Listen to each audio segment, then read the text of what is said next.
I'm going to pass it to Amy to get us started. Welcome, everyone. Hi, good morning. It's nice to meet everyone.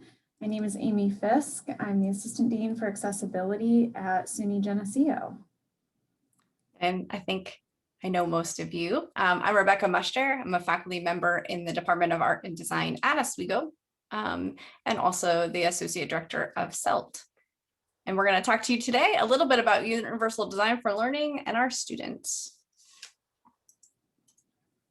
Okay, we can do a quick review of our agenda today. So we'll start with a brief overview of our research study design and some related research. Then we'll talk about our findings with a focus on our qualitative data or our student stories that we collected and the three main themes that emerged from those narratives. And finally, we'll end with Q&A if we have time. But we would like to make this an interactive experience. And so we'll do some brainstorming and some discussion around what we talk about today. We're going to use a tool called Jamboard for that. So if you're familiar with that, it's a tool that's built into Google. I'm going to put the link in the chat just so if you want to have it queued up and ready to go, we'll be using it in a little bit. I know if you're on an iPad or something, you do need to have the app on your iPad, so it won't open in a browser. So given the heads up way in advance so that you're ready to go if you want to participate with us in a bit. Great. Okay, so just to go over some of the goals of our research, within our respective roles, me being an accessibility services or disability services provider and Rebecca as an instructor, we wanted to explore the student perspective on the benefits and barriers they experienced in their shift to remote learning. And from these stories that we've collected, identify what instructors and institutions as a whole can do to better support students with disabilities moving forward. So our main goals here included helping to develop training for faculty, such as what we're doing today, improve the ways we support students in remote learning, and enhance student and faculty knowledge of available supports, accommodations, and technologies. So students were enrolled in their respective disability or accessibility services office. So students from connected with my office and students connected at Oswego, their disability services office. They needed to have been enrolled for at least one semester and they hadn't graduated yet and part of a traditional age group aged 18 to 24. A majority of our students were white, female, and just under 30% identified as first generation students. A total of 40 students fully completed our survey, 16 from Geneseo and 24 from Oswego. So a little bit more representation from Oswego in our study. Students were asked multiple choice and open-ended questions that they could answer at their own pace in an online form. So we used Qualtrics, or they could participate in a one-on-one interview with one of us. So the questions asked about barriers and benefits to remote learning, ways they felt supported or excluded in their courses, and what are some of the strategies that they use to help compensate for some of the difficulties that they experienced. Participant responses were completely anonymous, and we used Deduce, which is an online coding software, to code and analyze our qualitative responses. So we just wanted to include some research studies that were conducted within the past year that assess the experiences of college students with disabilities and also the perceptions among disability service providers. That ECAR study, the ECAR technology needs of students with disabilities, was actually conducted pre-COVID, but provides some good qualitative data on the accessibility needs of students with accommodations and technology needs. The results and methodology are very similar to ours. It's also a qualitative study, but include very specific pedagogical strategies and tools for how to create equal access for students with disabilities. So definitely encourage you to check out those research studies when you can. And I think, are we going to include the links to those surveys? And we have a resource guide that we'll hand out at the end. It has all the links in it that we'll share throughout the presentation. So it'll all be collected in one spot for you, so you don't have to keep, bookmarking them all. Wonderful. Okay, so as we introduce our themes today and share some of those student stories, those quotes, just a quick note that in the interest of preserving anonymity, we did change a few minor things from the quotes, such as the name of the school, name of the academic department, and the learning management system that was referenced. So before we get to our main themes, we wanted to include quotes that just gave some context as to what our students were going through this year. So the impacts of COVID, we all know this, and the shift to remote learning really further widened those equity gaps among our students. So for some, they had good Wi-Fi, quiet home office to work in, they were in good physical health, and other students were trying to do remote work in crowded apartments. They had unreliable Wi-Fi, unreliable technology, had lack of access to healthcare and mental health care. So we found that it's important that when we talk about access and accessibility, we have an understanding that there are some other equity issues at play here other than disability. So one student reported, "I never learned how to be an online student. It is not something I am comfortable with." So those skills with technology, time management, communication, while learning remotely look very different compared to an in-person classroom environment. And our students, we found, really struggled with navigating how to learn remotely and particularly asynchronously.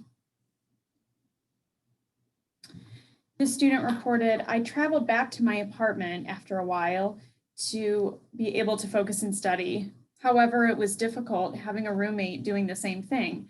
And it was stressful not being able to utilize quiet areas on campus. So many students were living with multiple roommates, so therefore the Wi-Fi was impacted, or those in residence halls were trying to do synchronous classes simultaneously with no place to go for a quiet space. Other students experienced some financial barriers, having to get additional jobs. They had lack of access to various campus resources, such as the computer labs, printers, access to software, access to course reserves, to have access to books and other kinds of campus resources." This student reported, "It feels like a lot of the times I'll attend a Zoom class and feel like a shadow. I just blend in with the blank screen of Zoom and try to focus on the equally bored and miserable looking professor." So students were trying to learn in an environment that they felt really unfamiliar with, in an environment that the instructor may have felt really unfamiliar with and uncomfortable with. The student reported having a quiet space, staying motivated, being able to try to learn the material with little instruction or guidance in real time, trying to have a job in between it all, as well as keeping a somewhat organized schedule. It's like hell. So our students really struggled with the home-school balance in a way that they didn't have to face while they were on campus, and during a time of really great stress and uncertainty that I think it's safe to assume we all felt at one point in the past 18 months. So in reference to a question we asked about the barriers being faced, the student reported illness and many distractions at home due to noisy environments. There is also no workspace at home. I also have to make sure to be there for my family since we all had COVID and lost some family members. So even beyond the academic struggles, many are trying to navigate this new normal and deal with personal tragedy. Students really struggled with a lack of routine, working amongst increased distractions, which was really hard for my students with ADHD and other cognitive and mental health disabilities. And they also had increased responsibilities that they didn't have before, like becoming caretakers when they returned home for elderly or sick relatives, or for younger siblings who are now also learning remotely at home. So it's really tough circumstances for many of our students. So this is an opportunity to reflect here. In noticing these equity issues, how do we think we might be able to support students moving forward? We do have the opportunity to jump into that Jamboard if you want to add some thoughts there and reflect with each other. Can you share that, Amy, the Jamboard?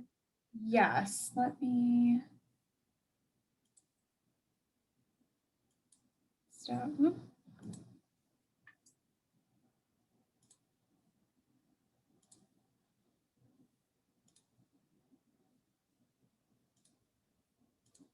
Can everyone see it? Yeah, there it is. So if you hop over to board number 2 by hitting the arrows at the top, you'll see one that's just about that section we just talked about the context and about the equity issues. And you can use the little sticky note button on the left-hand side. It's the 4th button down. And you can add some of your own thoughts to the board. And that will allow us to kind of collect some thoughts and give everyone an opportunity to reflect on some of the quotes and things that we just heard. So we invite you all to join that. The link for that is in the chat. The alternative, since we're modeling flexibility, if you're not feeling comfortable using Jamboard, I think it's a really cool tool. If you're not feeling comfortable using Jamboard or unable to at this time, you can also use the chat. Or we have a small group, you can also unmute. Unmute yourself.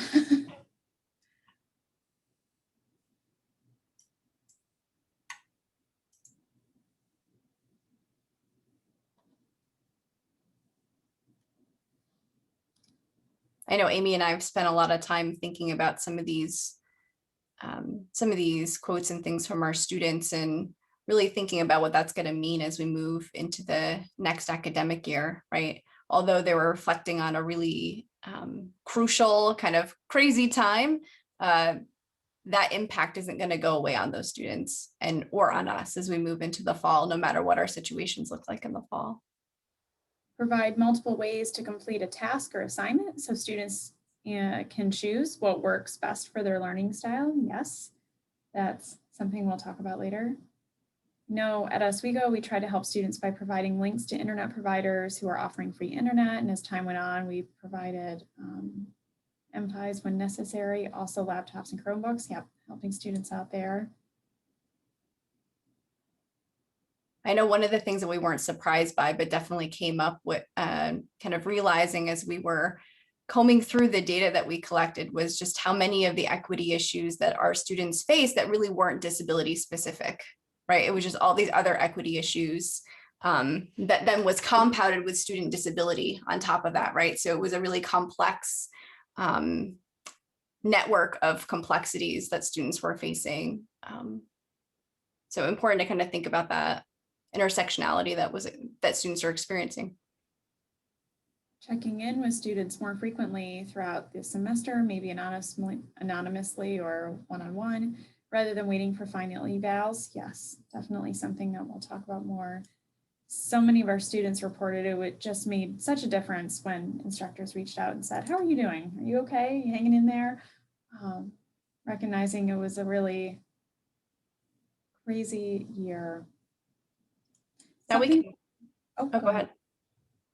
So just something from the financial end of it. One thing that one of my instructional designers talks a lot about is open educational resources and making your materials accessible, of course, on the learning management system, but also finding resources that students can utilize it. Do you have to use that particular textbook? Are you able to use resources that are free and available and accessible to all students? Can really make a big difference for students who can't afford materials otherwise. Should we jump into our first theme, Amy? I think so. Okay, great comments, thank you.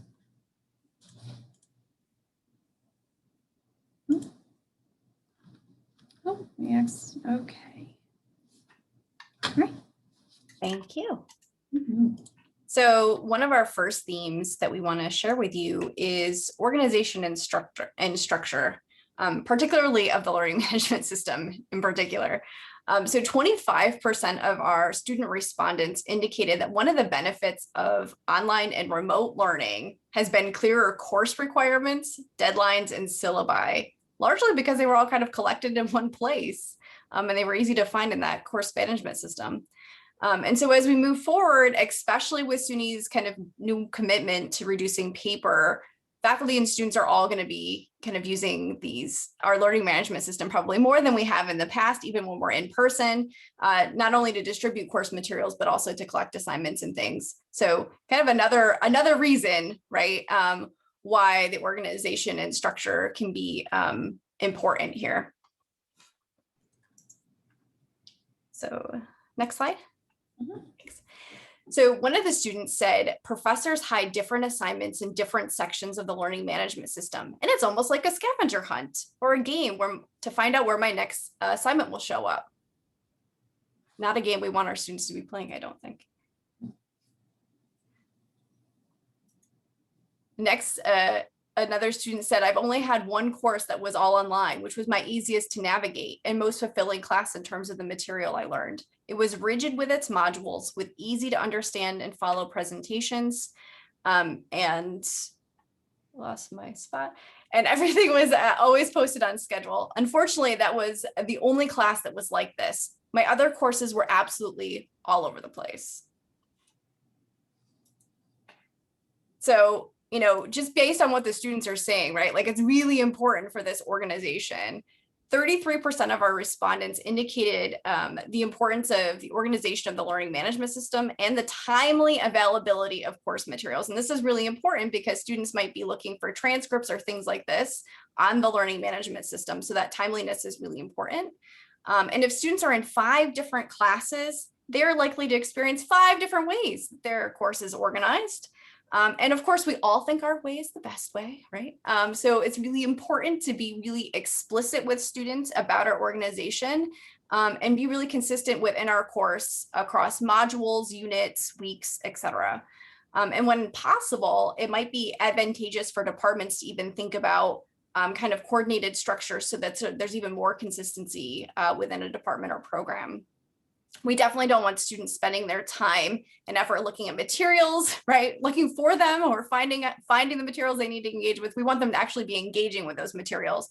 So any way we can reduce the cognitive load about that kind of finding the materials is key.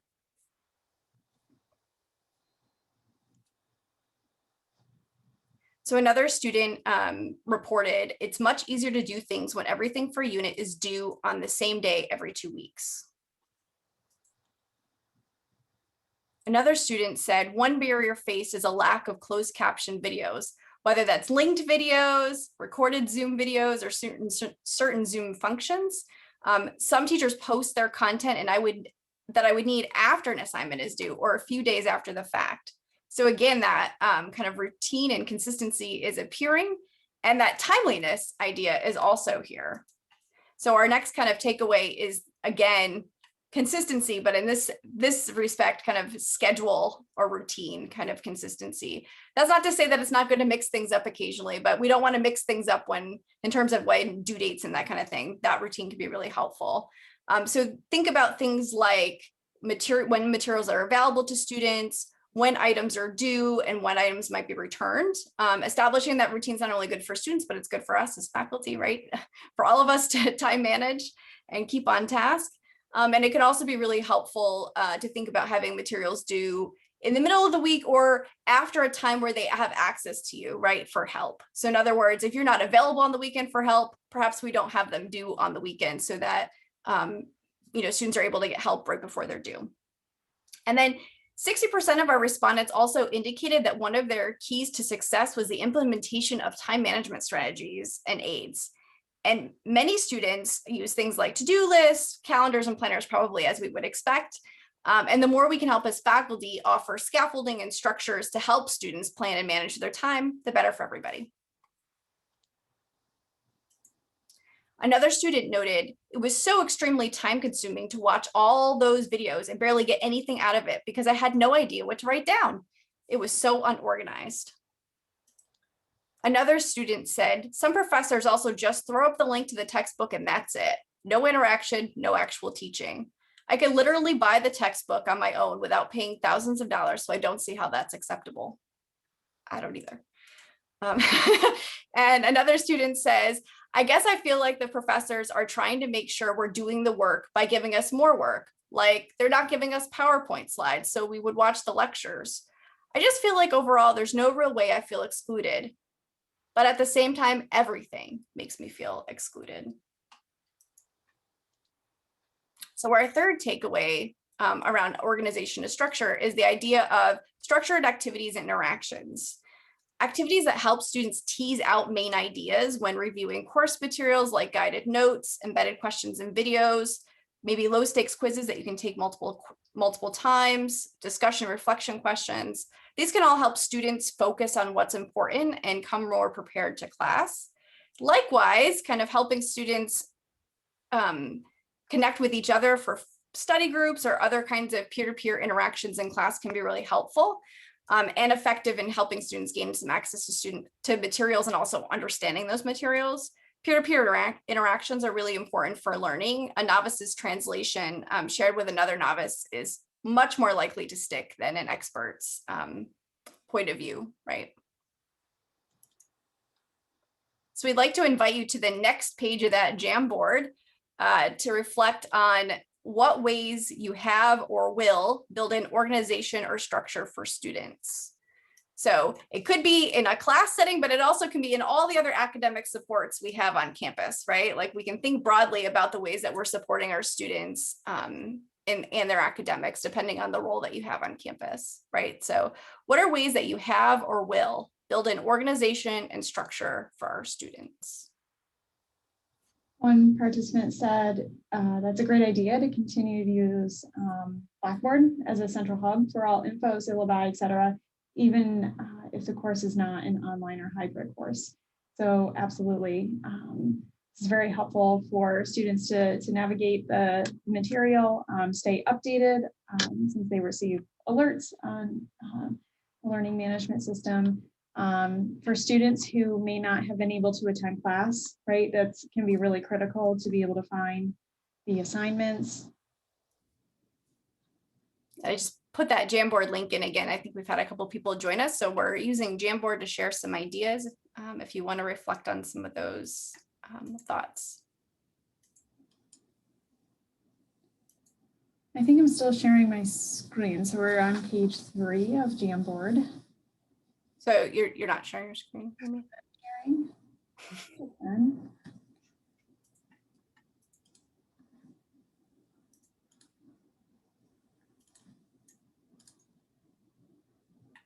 So there's a note here that moving to the new LMS is going to be an opportunity to build a common structure for teaching and interacting in the Oswego way. It's very true. Also, maybe a nice fresh slate or a nice fresh start for organization and structure. Perhaps we currently have multiple layers of organization and structure that currently are so organized that we can't find anything anymore, right? Like all that stuff is in a safe spot and we can't find it. Pre-departure study for study abroad orientation. They're looking for including more types of resources as well as some of the tools mentioned like low stakes quizzes. Yeah, great ideas. Awesome. So shall we jump back into the next theme that we found? Yes. So of course it makes sense to follow up structure with flexibility, right? To be truly accessible, we kind of need both of these in place. So 40% of our respondents talked about the importance of instructor flexibility. They highlighted the need for flexibility because mental and physical health is fluid. We have flare-ups and bad days, right, as people with disabilities. Instructor and flexibility tends to create barriers, and flexibility tends to provide inclusion. And so students noted different ways that flexibility can be at play. And so we have some of those ways highlighted in this section. So one student noted, I feel that some professors are really taking this whole situation in stride and are working with us in order to make everyone comfortable. For example, over the summer, my academic department sent out a survey on how we wanted to approach fall 2020 semester since it was so unprecedented. Another student said, I felt included when a teacher did not require cameras on at in an 8 a.m. class and took a writing assignment in an alternative format. So one of our kind of flexibility ideas, right, is the idea of student choice and agency. We can ask students for input and collaboration on communication and delivery, personal goals for the course, maybe some of the content, classroom policies, or specific learning assessments. And as many of us transition back to the physical classroom after being online, we won't be able to slip back into our old routines. So we need to make adaptations, and being open with our students about that transition can definitely improve their experience and probably ours too. Another student said, I do not like time constraints of some activities. It makes me feel slow and dumb. And another student said, I've had teachers as of fall 2020 that understand that mental health is important, and they've allowed me to go at my own pace. So pacing and timing is another kind of flexibility idea we want to share with you. 47.5% of our respondents indicated that one of the benefits to remote and online learning has been the ability to work at their own pace. And 40% also indicated that a benefit was to work at times that work best for them, right? So as instructors, we really need to think about why we set time limits, whether or not we can extend the time beyond the class session. And keep in mind that flexibility doesn't mean necessarily accepting work at any time, but rather, because submitting past the due date and things is often not very good for students at all. They need scaffolding and things like this. So we want to support as much as possible, but really think about pacing and timing in the ways that we can support students to accomplish what we want them to accomplish. Another student noted, faculty provided me with their personal time to go over things I may not understand and allowed for work to be submitted for a better grade. So revisions and do-overs can be really important, right? So opportunities to reflect and revise are important to the learning process. Things like low stakes assignments, which we've talked about before, retaking quizzes, revising assignments, et cetera, can all provide flexibility to optimize learning for all of our students. Another strategy are like do-over or life happens tokens. You could offer students a few of those for a semester that could allow students to redeem a token for an extension on an assignment or to revise within a defined time frame or something. Flexibility doesn't mean, again, that students do whatever they want, but rather we support them in their learning journey to meet course objectives, right? And there's just some flexibility and the opportunity for revision to do that. So setting up boundaries like specific timeframes for when you'll accept a revision or how many revisions you'll accept can definitely help you keep your workload under control while still offering flexibility and support. It can be really daunting if we say like, just be all kinds of flexible, right? Like there needs to be boundaries to protect ourselves and what have you. So that's completely acceptable. One student said faculty have added subtitles to their video lectures, which is super helpful. Another student said in response to a question about barriers, for online readings and videos, some couldn't be downloaded to be used offline, which can be helpful when doing homework in places with no Wi-Fi. And another student said all of their lectures were available online in both PDF format and with video, so I could go back and listen to the audio. Project assignments had freedom to them, and you were either allowed to pick the topic to write about or had the freedom to do a more non-traditional project instead of a paper, something that was more creative. So our last kind of takeaway from this flexibility piece is accessible formats and multiple formats. So 35% of our students actually outline strategies they use to be successful that only work in a digital format, right? These strategies are varied, but often relied on the accessible nature of the materials, things like transcripts and tagged PDFs. Accessible texts allow for students to use the materials in different formats, like using text to speech. It also makes the content searchable. Having asynchronous content allows students to go back and review and revisit material as well. And obviously having options for students about how to demonstrate their learning is key, unless the format is critical to the learning objectives, right? The format shouldn't get in the way. And so this might come in the form of an unessay or maybe a choice between a media project like a podcast or a more typical research paper. And if you're familiar with Universal Design for Learning, which you are becoming familiar with if you haven't, because we've been talking about it without naming it this whole time, all of the strategies highlighted in this section really basically directly align with the framework for UDL. So if you go and look at the UDL framework, you'll see all the things that the students have raised as being issues or barriers, all aligned to the recommendations and things that UDL recommends. So we're going to ask you once again to take a minute to just think about flexibility and what are ways that you have or will build in flexibility for students. And think about your role on campus, right? Whether that's a faculty role or a staff role, what can we do to provide some of that flexibility for students? And obviously, like, we introduced some ideas, but there's plenty of others as well. You can use Jamboard. So we're on page 4 here of Jamboard, asking what are ways that you have or will build in flexibility for your students. You can also unmute yourself or put your comment in the chat.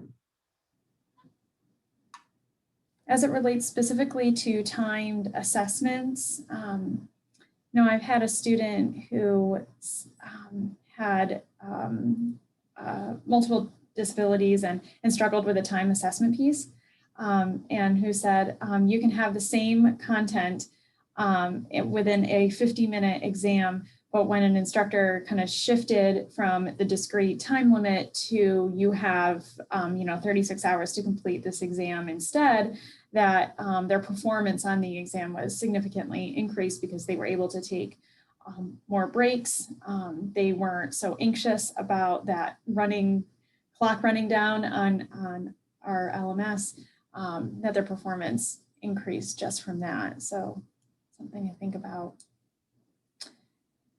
Someone wrote, Oswego will continue to have a campus-wide license to Zoom, so the opportunity for virtual hours can help with flexibility with student interaction. Additionally, we have tools in each classroom to record lessons for students' review later. That's fantastic.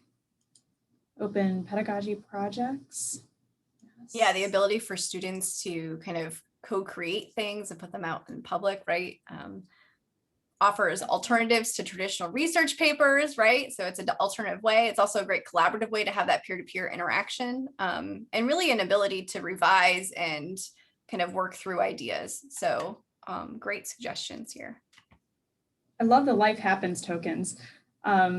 One of my colleagues utilized that and said it was incredibly helpful for her students as well as for her. She said, often I was just managing so many students individually requesting extensions or a do-over or help with a revision. And in this way, she was able to just easily kind of keep track of the tokens and not have to ask for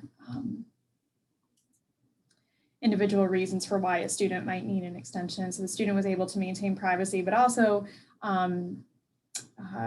maintain the course objectives and stay on track. Providing students with multiple options to demonstrate that they have mastered the learning objectives, papers, audio files, videos. Yes. Yeah, we often think like discussion has to occur in one way or that a quiz has to happen in one way, right? But we can have conversations and other ways to kind of assess this, right? All right, let's move on to that last theme. Fantastic. Okay. Have I successfully shared my? You have. Awesome. You would think I would have gotten zoomed down for the last 18 months, using it all the time. So our third and final theme here is this idea of community building and having a supportive environment for students. So the main takeaways that emerged here we found was that showing students that you care really goes a long way. Finding creative ways to engage students was important for them. And facilitating a welcoming and inclusive environment for all students was really critical. One student noted, reaching out to me when they notice things are kind of off, having an open conversation and an open line of communication. Almost 60% of our participants indicated that having a welcoming and supportive line of communication was very important to them during this time. Many felt isolated and alone and concerned about what was going to happen this year. And so when an instructor reached out and just said, hey, how you doing, right? Showing empathy and understanding went a really long way. One student reported, "Some of my professors have gone over the moon to ensure that I was successful in their classes and had good experiences. They have talked to me about projects or big exams weeks in advance in order to come up with a plan for success.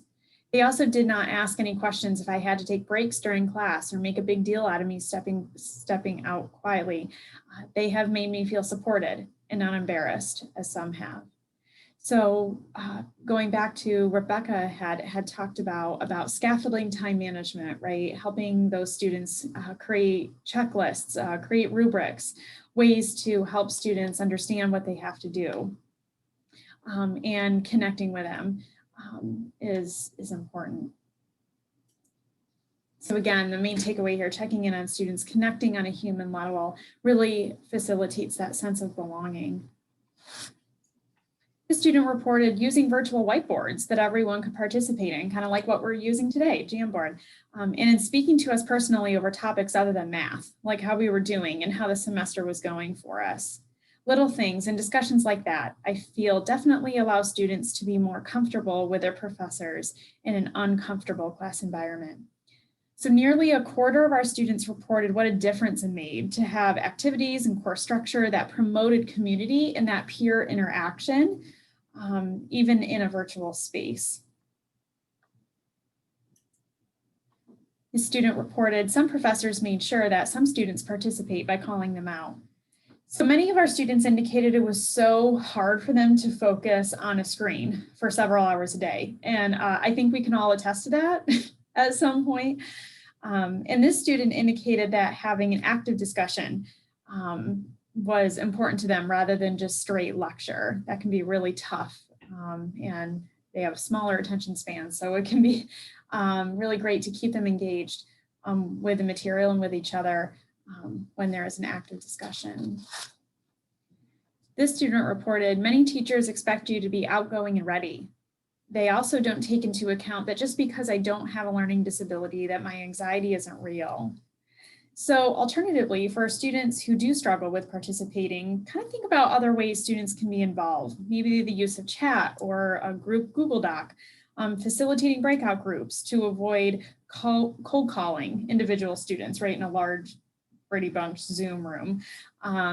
Just thinking about how you can be creative and modeling flexibility, as Rebecca has mentioned. So this second takeaway, encouraging participation and interaction and facilitating a sense of community between peers, not only between peers, but between the professor and the student, right? Being mindful of individual differences, allowing for multiple methods of participation and communication. I had a colleague who posted something as simple as a welcome video at the beginning so that they could see what their instructor looked like, and really started that semester off, that course off on a positive note, showing pictures of their pets at home, and just again connecting on that human level for students to feel more comfortable to reach out to them. So another student reported, "I don't feel discriminated in my classes due to my disabilities, but I do wish some professors wouldn't ignore your accommodations and be more understanding. My sophomore year here, I had a class that I dropped, but the professor did not understand why I needed extra time for his pop quizzes and gave me attitude when I explained it." So a very concerning finding for me in our study was that 30% reported that approved accommodations weren't provided. And it's really important for colleges to communicate with faculty and staff so that there's a clear understanding of students' rights to accommodations, whether it's in a remote or in-person setting. The student reported, "It's harder to understand people with the mask on, but even when people wear clear masks, it fogs up and I still can't understand what they are saying." Yeah, this was tough to find PPE that was accessible. But here you can work with your accessibility office to identify other methods. Maybe the student just needs to sit closer using a microphone or some other voice amplification. Maybe they need a transcription service. And so this is one of the reasons accessible audio and video content is so important. Many of my students found that Zoom live transcription feature was a total game changer. and not just for students who are hard of hearing, but also students with ADHD, learning disabilities, those in noisier environments. They could access the transcription from that use of that live transcription feature, and they found that to be really huge. The student reported, I feel discriminated against by peers because my disability isn't inherently something physical or visible that others can see. So on the outside, it doesn't look like I have a disability, even though I do. And people judge me for utilizing accessibility resources because I don't have a visible disability. Other students are jealous that I get extra time on quizzes and exams.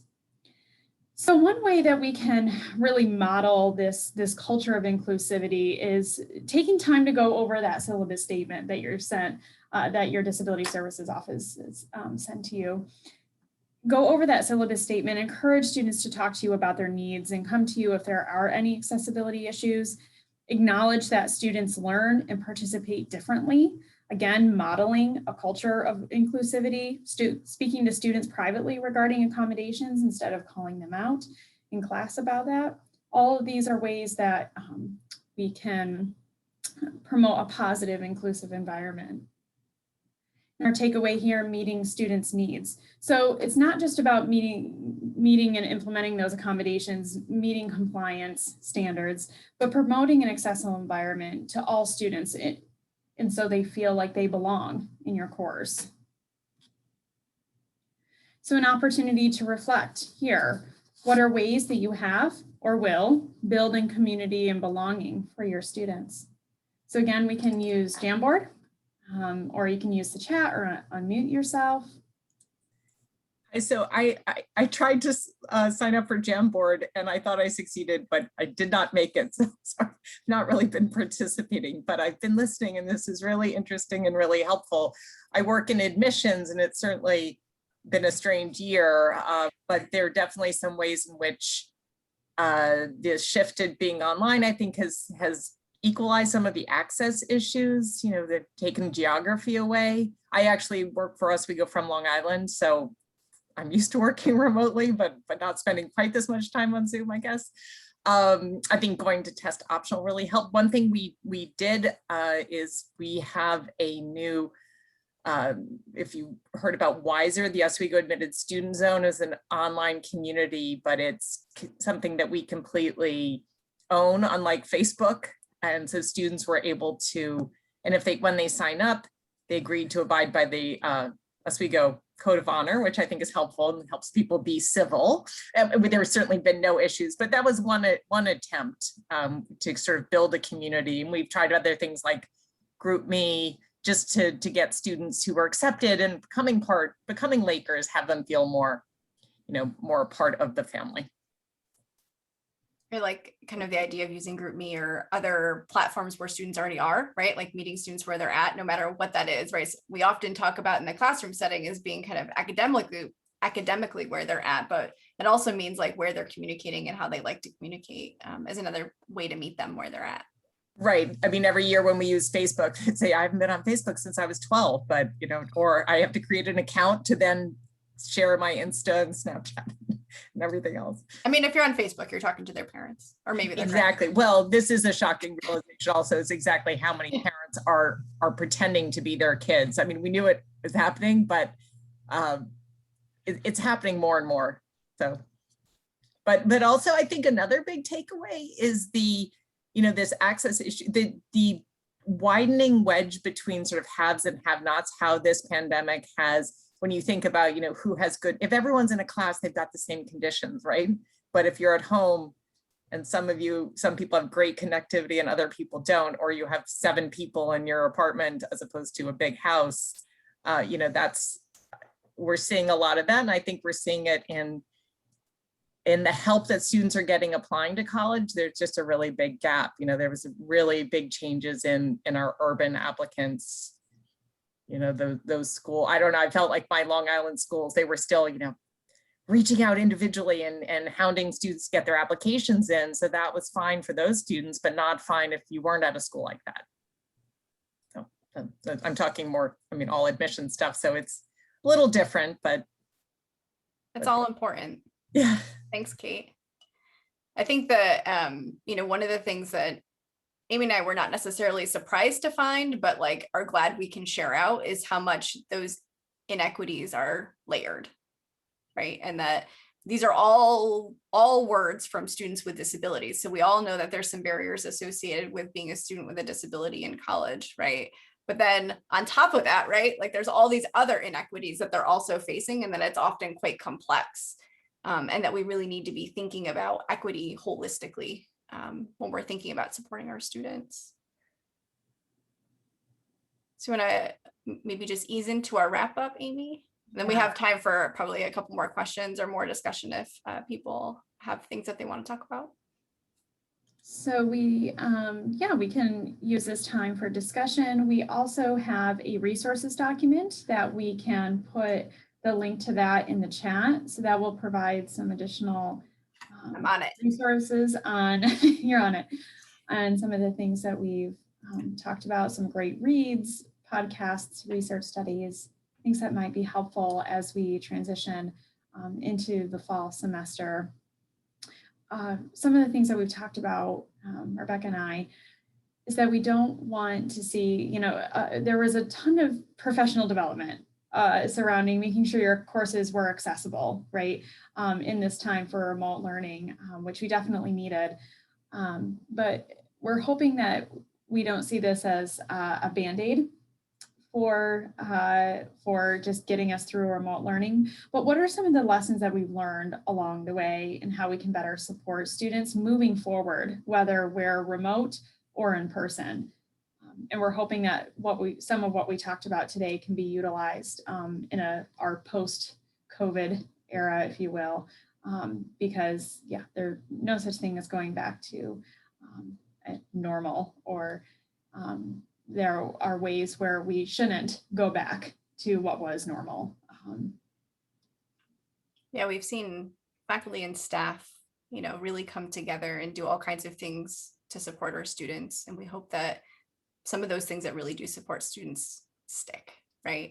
Because our institutions, not just Oswego, right? Like all higher ed institutions are really built on a lot of ableist kind of beliefs and systems, right? And so we need to start breaking those down. And we were successful at starting to chip away at that with some of the things that we've done over the past year. And so we hope that we all, and that you all, will continue to kind of chip away at the ableism built into our institutions and our structures and our systems to be more inclusive and to provide more equity for all of our students. Does anyone have any other questions or things that they want to raise in the last couple minutes?